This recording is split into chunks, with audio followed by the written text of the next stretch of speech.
ஜெபிக்க ஆரம்பிச்சிட்டீங்கன்னா நீங்க உங்களுக்கு நடக்கிற அற்புதம் என்ன தெரியுமா? கர்த்தர் பக்கம் வந்துட்டீங்கன்னு அர்த்தம்.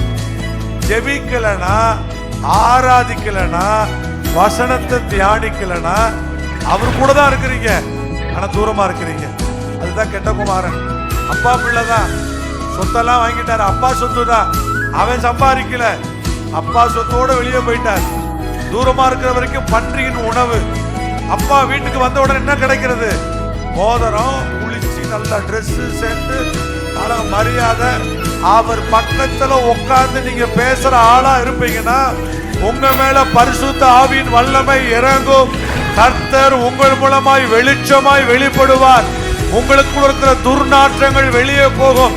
நீங்கள் படுகிற உலக பிரயாசங்களுக்கெல்லாம் 100 மடங்கு ஆசீர்வாதங்களை கொடுப்பார்.